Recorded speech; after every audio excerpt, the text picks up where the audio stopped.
We've been making a lot of progress in this book, and that's nice.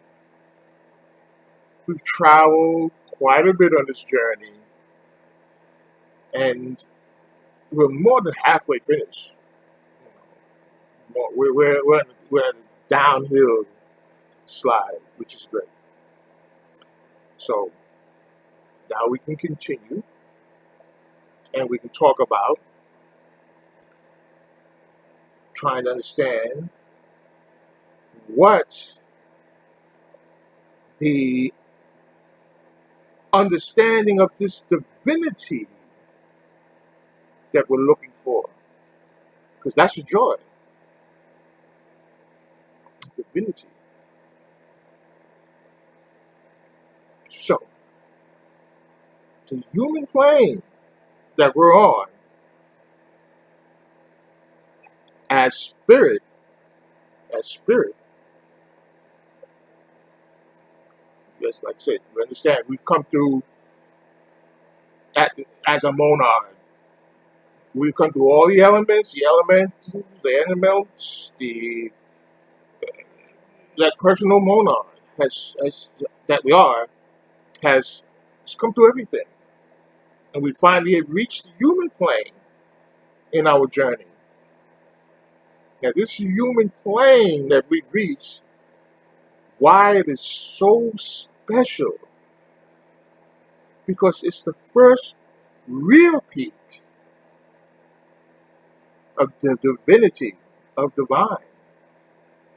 When you're in your animal kingdom, you're living, you're a sentient being, you have feelings, you have family, you have a lot of things that humans have on the human plane. But however, you do not have that ability to recognize that there's something else outside of yourself. That ability manifests in the human plane. That's our first peak at actual divinity. It's the spirit's first realization and understanding that there is a divine presence out there. A divine presence that is not us, but it is us at the same time. And although that's kind of hard to, most of us it's kind of hard for us to even fathom that something can be um, outside of us, outside of you, and influencing you, and at the same time be you. Like, well, if it's me, then why am I saying it's outside of me? Why am I saying outside? How can something be me and it's outside of me? I'm here and something's outside. It's got to be somewhere up there in the sky, in heaven, the heavens, sitting up there on the throne, being the omnipotent being that's going to be in charge, that's commanding everything and just directing everything, for eternity, and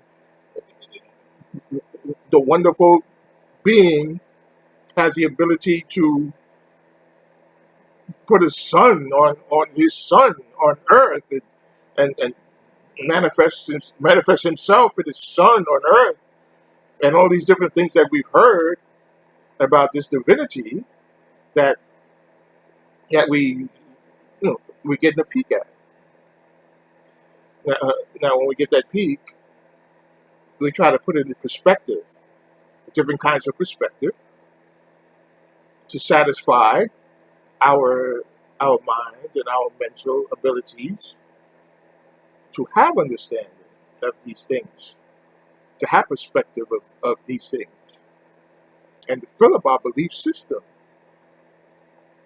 which the belief system, as we say, is not something that some have and some don't have. Everybody has it. Come here with it. So it's not something that we have and we don't use. No, no, no. It's a part of us. It's just a part. Like it's more or less is what we are. As a matter of fact, because we are our belief system, apparently, because that's how we function on the plane. Through what we believe. That's how that goes. So um, most of the things that we believe are because they've been influenced and we've been informed by the necessity of them. We believe that after we believe we have to drink water, we believe that we have to, eat food. We believe that we have to not be too cold, not be too hot, and stay away from the things that are going to harm us. You know, we have to keep ourselves relatively clean. All these things that these beliefs we're talking about, we're sentient beings of life, and you have to, they're automatic. They're kind of really like automatic, those beliefs. But then there's the other beliefs that we have as on the human plane that we manufacture from our own thoughts about what all of this is that we're in. So at that point, we are now saying, okay, I am here, and something must have put me here. Some place that I don't know where I came from, but I can try to know where I'm going after I pass from this life, because people usually think more about their journey going to happen after this life rather than like what happened, worrying about what happened before. That was before, so you're not kind of worried about that. But after you're going towards after, like you came from before, but you're going towards after. So that's a little bit different. Yeah. Some people say, "Oh, there's no before. You just pop here, and after either there's no after. You just were here for that time, and that's it. It's over. Everything's over. You start, finish, over, and that's it. So why are you going any further?" But a lot of people have that way of thinking. It makes perfect sense to think that way. They say this is the practical way of thinking. Rather than trying to understand anything deeper and going all deeper into all this kind of thing. No, no, no. But yet, in actuality, there is somewhere where we come from, and there is somewhere that we're going to, because this whole thing is continuum. The now that we're talking about now is that now is going to keep on being now, even after the time that we spend here on this plane and in this life and thing like that. That now is still there, and that now is still us. But yet again, while we're here, we see things and people and other things that they're all dying. Now we're like, oh my God, things are dying. That means that I'm also going to die. And then, so when I die, what is going to happen after that point? Okay? I know how it's happening while I'm alive. I don't know how it happened and how it's going down and where I came from, all that stuff. But at least I know I'm on a level that I can experience the fact that I'm alive. and I can be exposed to things, and and I can have perspective of things, and I can observe things, you know, and I can realize things, and I can put these things in perspective. But because of that, there's also having this big question about dying. What's going to happen then? I mean, everything is dying. I mean, so no way I'm getting away with it. I'm going to also pass away. So what's going to happen? That's very hard to be informed about, but especially it's hard to be informed about what happened before, because you can't even, how in the world, like somebody tells you, or you can, try to study about what happened before, but you don't know. You can't, your memory has not any experience that's going to say, well, this is what happened. So you can't really know because you don't remember. We're in this plane. This plane doesn't allow us to do that.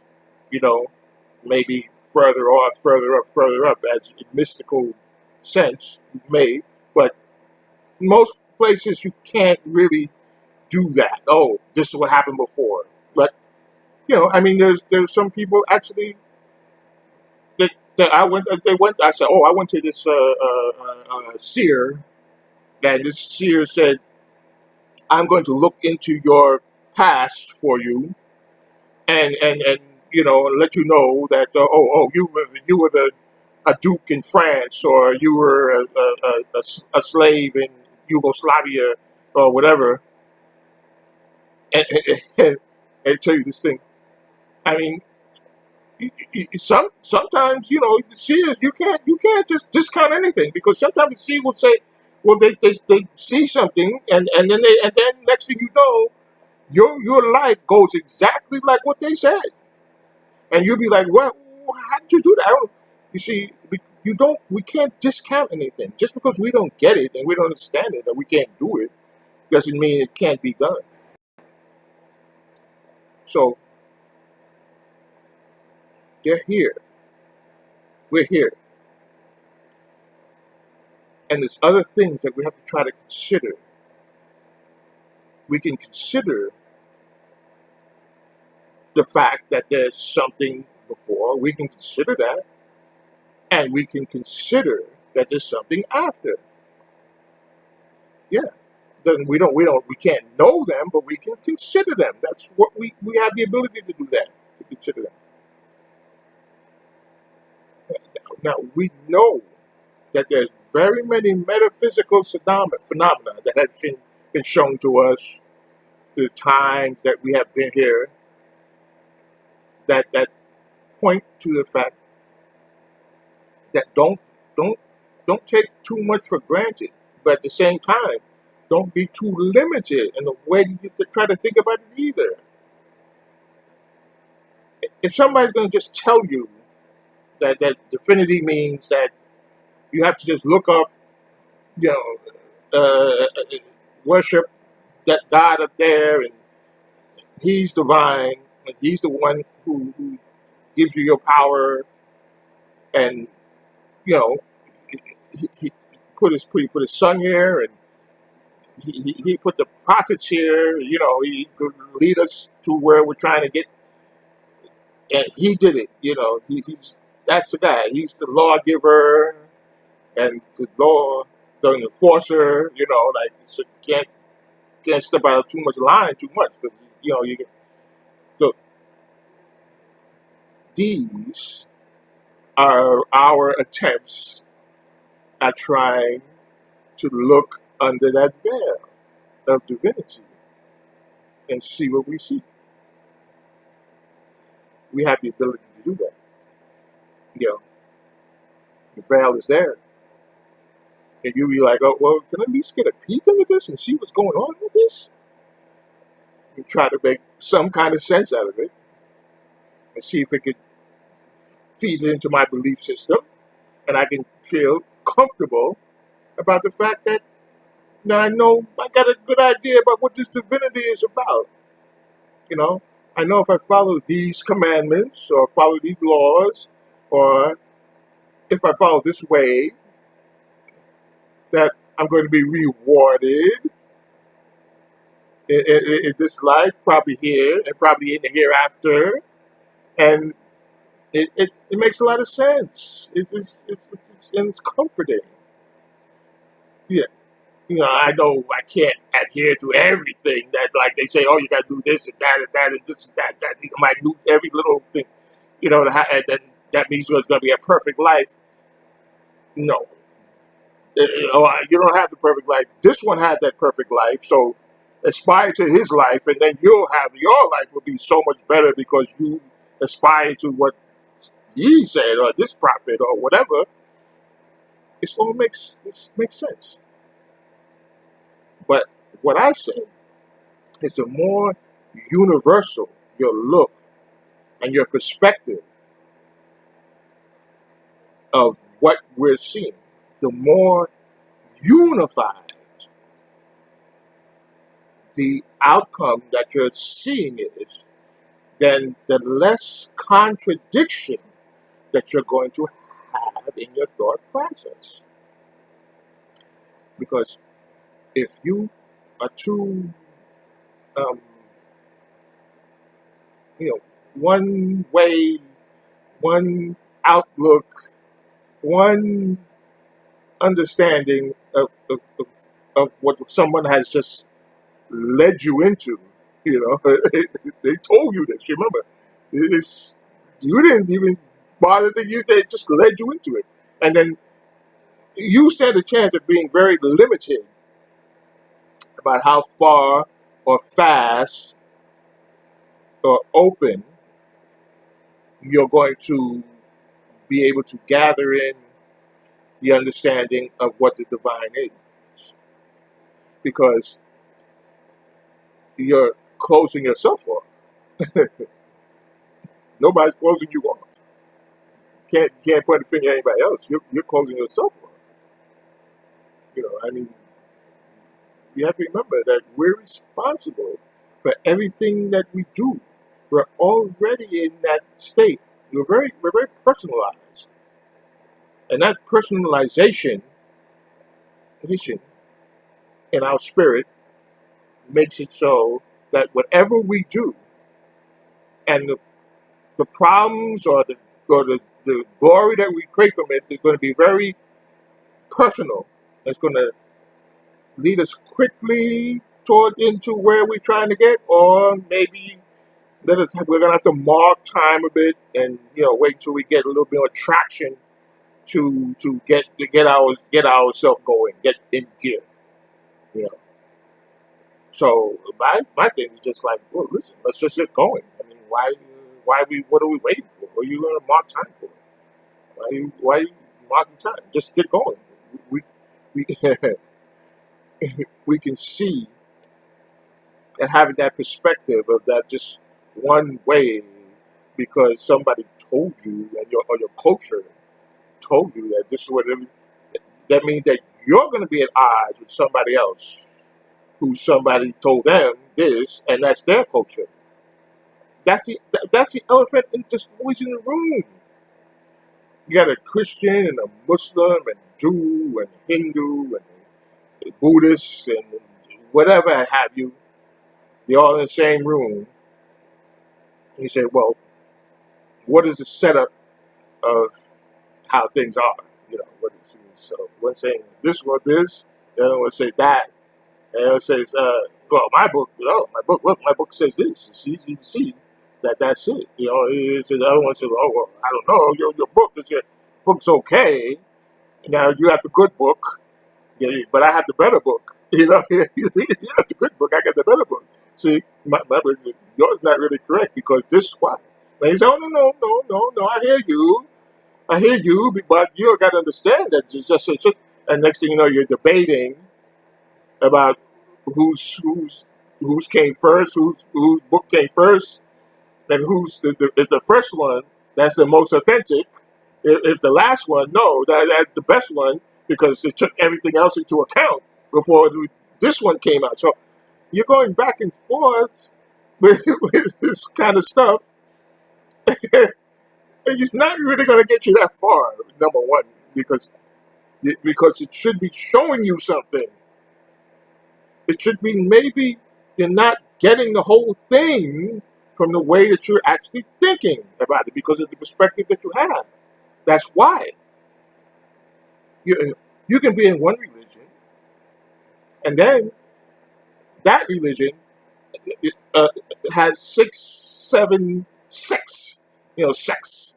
So he says, well, I'm in this religion here, and the other one says, yeah, well, I'm in that religion too, but I'm of this sect. And that sect, my sect, says that your sect is not exactly the really right way. So it's the same as my religion, but it's not the same. But the sect makes me have to do it this way. That's the right way. Your way was kind of right, but it wasn't really the right. And then you say, and now, oh my God. I mean, come on, you the same. The sects are now important as far as just not even just the religion itself. Now, come on, man. You're just like, it's so exhausting. You, you're never going to get a consensus. A consensus. I mean, like, I got a little too vibrantly, like, yeah, like, it's my own kind of thought that was taking me into this kind of, like, but the bottom line is, you are on the path. You are on the track. You are on the path. You can't help be there. So the fact that you are is most probably you have the proper feel about the sect that you are, or the religion that you are, or whatever it is that you are. Your belief system is fine. It's comfortable. It's doing you wonderfully.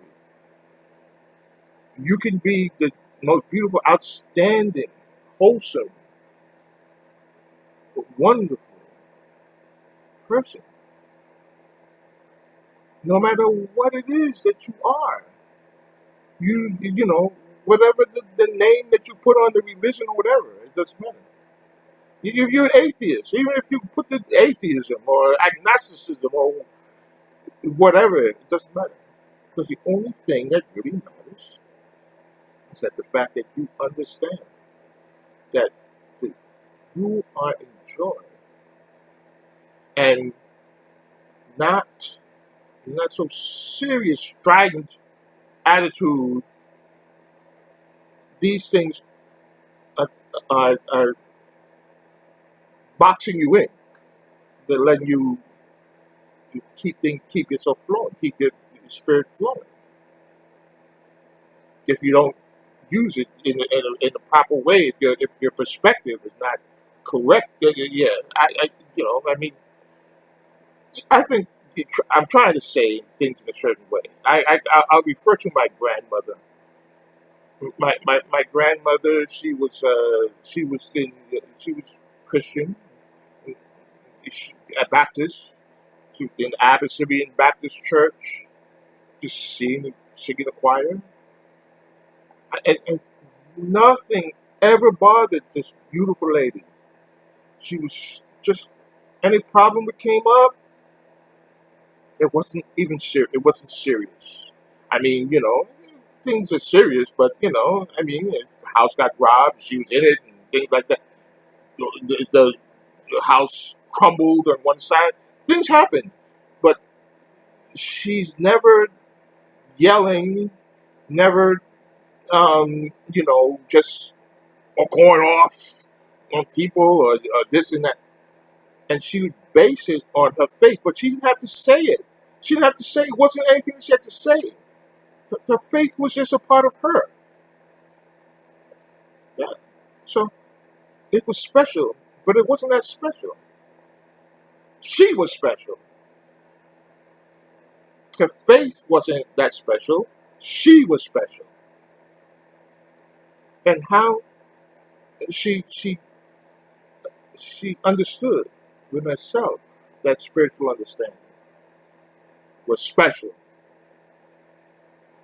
And how I remember I was one of the last persons to see her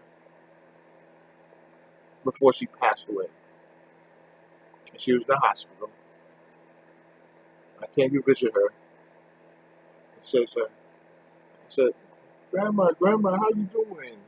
She said, oh my goodness, it's so sweet. How to see you, honey. I said, I'm like, well, how are you? She said, oh, I'm fine, I'm fine. I said, how are you? Are you feeling, you know? And she said, well, yeah, I'm feeling a little bit uncomfortable. And I'm panicking. I'm like, oh my God.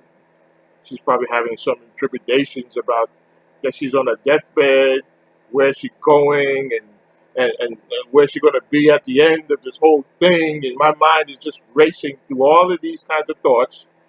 So I'm trying to think of what can I say to comfort her at this time of her getting ready to pass her final time here. Now, what can I come up with some, what are my thoughts about this whole thing as far as it's all going too? And I'm going crazy. So I said, Grandma, what's wrong?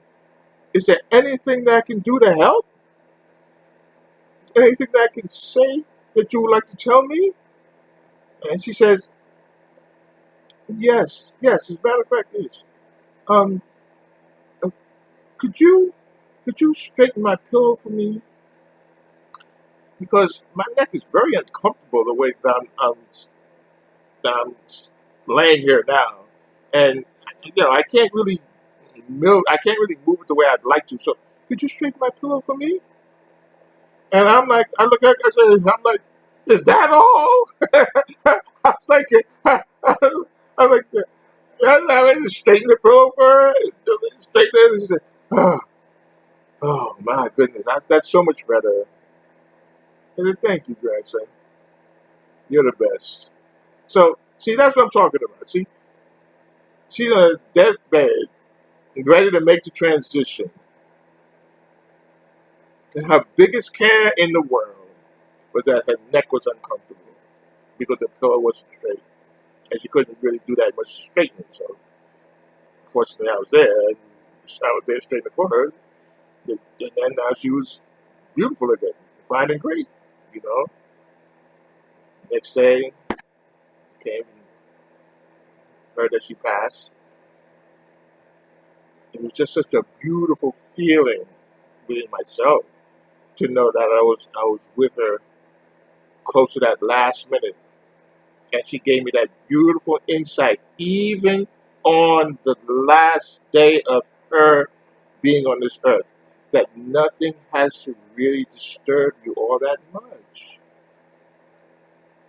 It didn't matter that me with I've got all this esoteric knowledge, and I'm going to really like be able to put down all of my real wisdom of the ancients for you, and you know, so therefore, wow, you that's my path to joy. So you better understand that this is how you get there to joy, and like some preachers, some no, no, what it is, it's just that understanding, having it within you to know that peace is right there. It's there all the time.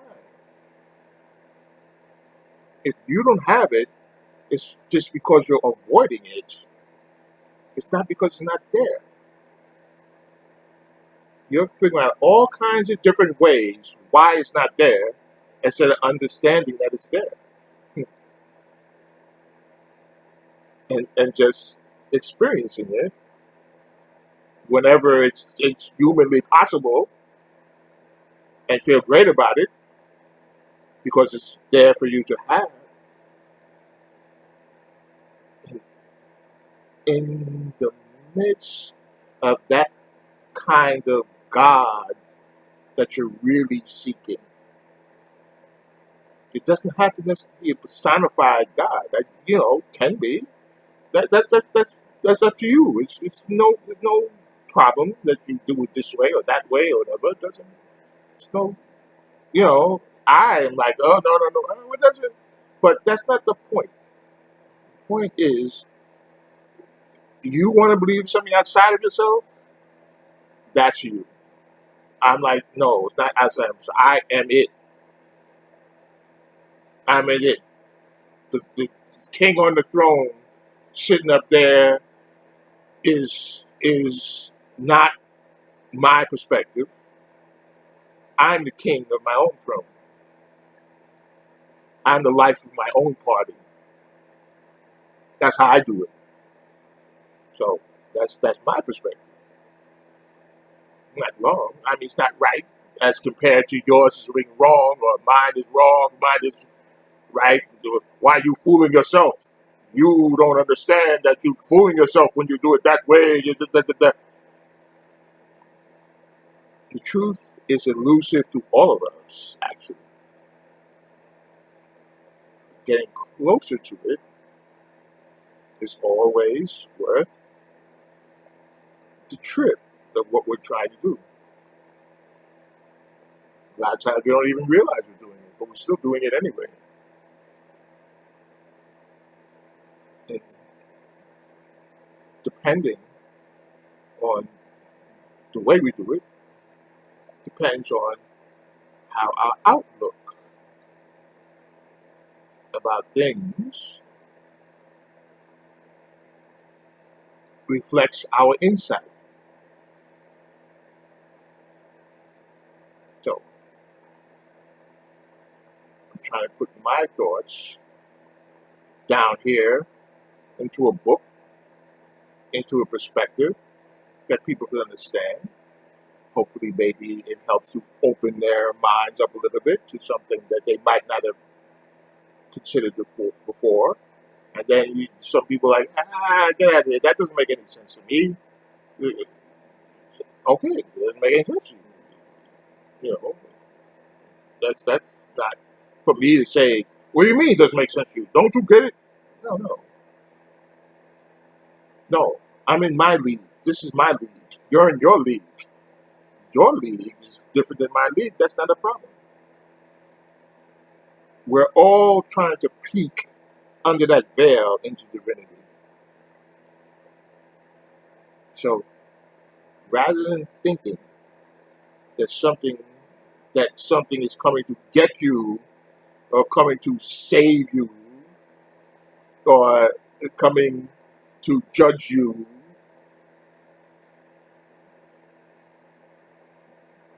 to peek uh, at the divinity is just understanding that you are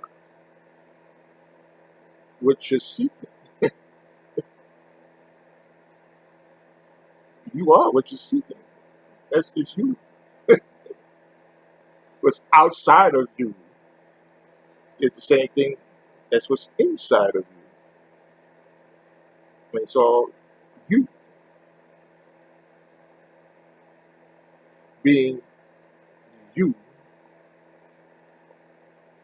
that is the property of that's in the whole of the big tremendous you, the level that we're talking about.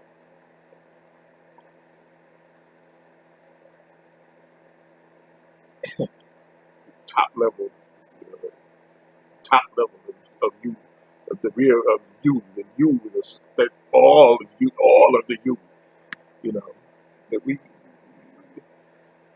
That's what the universe does. It's how else is going to have experiences? That's what I was trying to explain. But I mean, uh, the, the divine, super divine.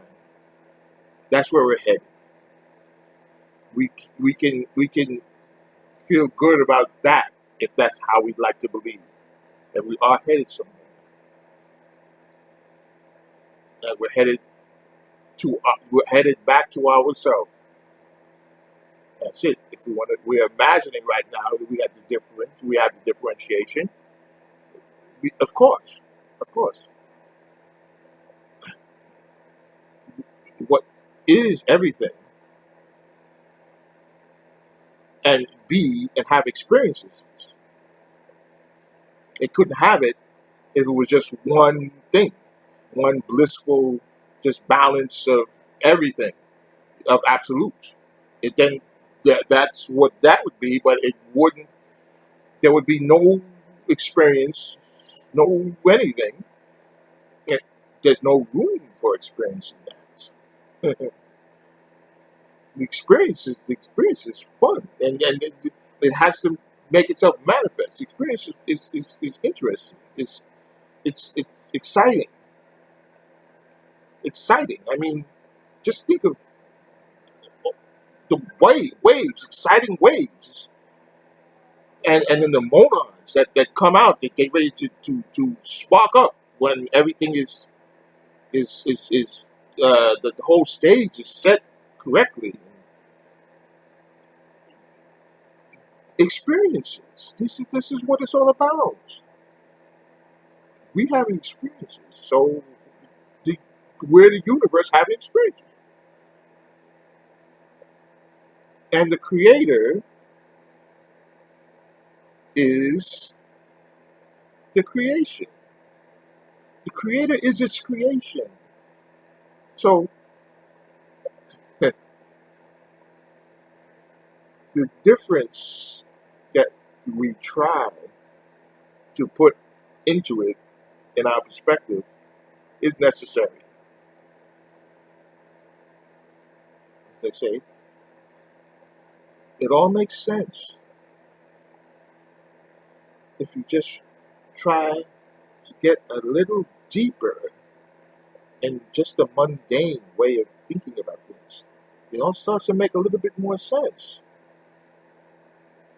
That's what's happening for me.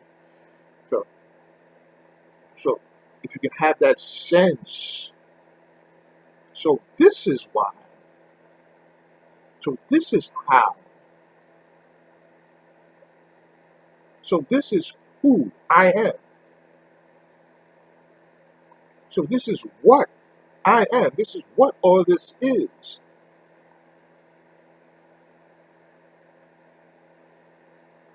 Those feelings and understandings and decipherings give you a lot of joy. Just like uh, the creator itself, himself, ourselves,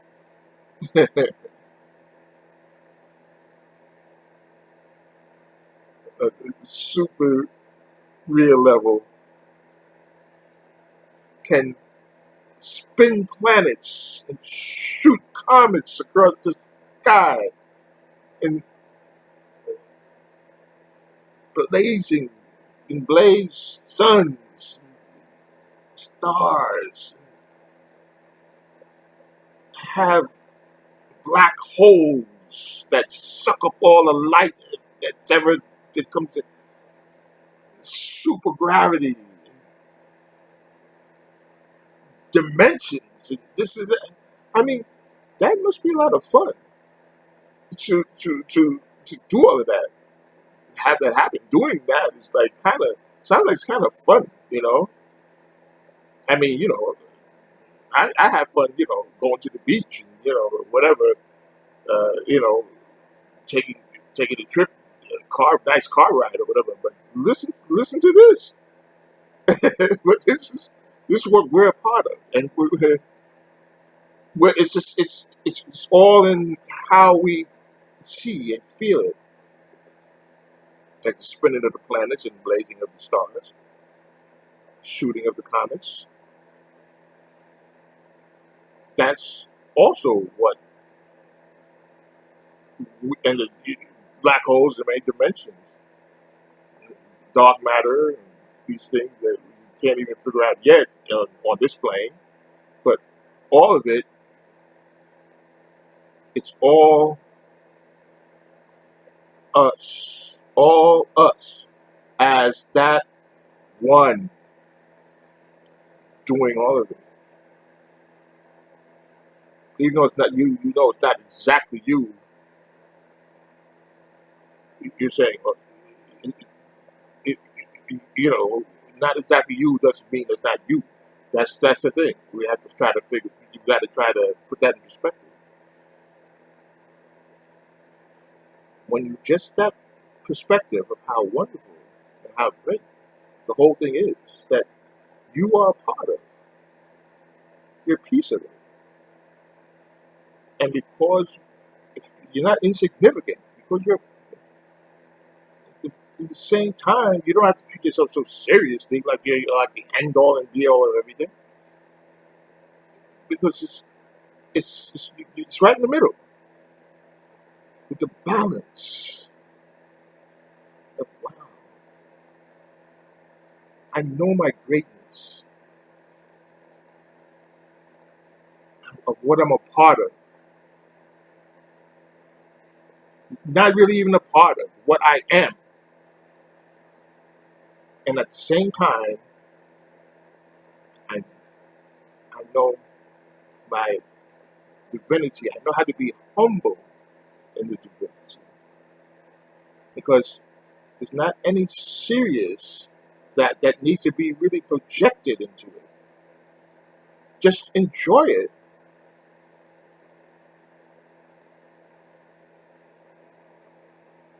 Only the joy. My tape is stopped. I'm going to change it, and we're going to get right back to this lesson.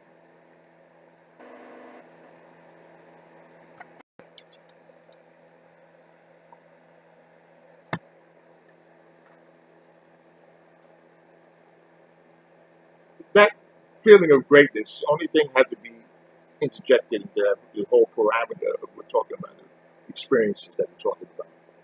Right? Yes, it's understandable why the other stuff enters in. Sometimes it permeates the whole thing, you know, to the point of obscuring everything I'm talking about right now. Happens to me in life, happens to probably maybe everybody or whatever. But it doesn't have to be that way. It's you deciding that it's that way because of the tribulations that they're going through, and you just taking yourself out of joy that is there because somehow you have been convinced somehow, whether it's pain or disability or whatever. So there's no other way for you to behave but to say, "Oh, I can't focus anyplace else except what I'm going through, rather than where who I actually am."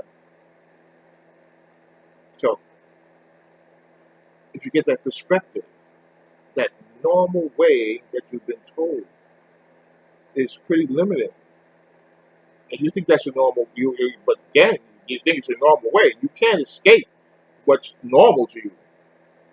You know, there's people that have things that in their brain that they're blocked in your brain, and they call them psychosis, and they're not it's not allowing them to think in a proper common sense way that we consider common sense in this reality and society that we're in. So they're called psychotic. Yes, they can call psychopaths. You have to go to a psychiatrist and try to get rid of that or whatever if you can. The drugs that they can give you maybe will help with that and stuff like that. You have to your karma, your guardian karmic angels come and help you because these things are like sometimes people hear voices in their head. Sometimes people are just they're psychopathic. Don't they're sociopaths because something is in their mind that makes them like that. So we have to always feel our blessings.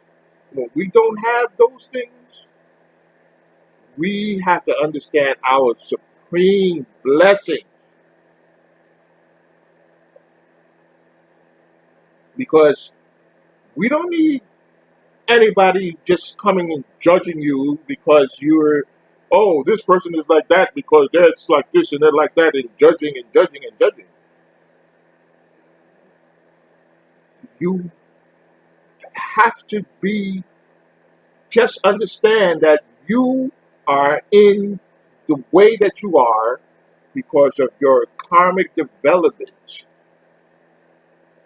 And when you are blessed to the point that you don't have some of those things that you don't like that would happen to you, not happening to you, then you are blessed.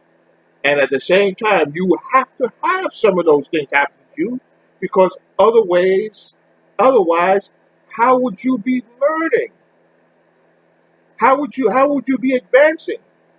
There's things that happened to you in the past that might still be embedded into you, that you have to get those out by going through the lessons that tell you how to get that out. And those lessons are hardly ever easy lessons. And you don't know how they're going to manifest. You have no idea. The, the, the I call them the lords of karma. They know. It's, you don't know.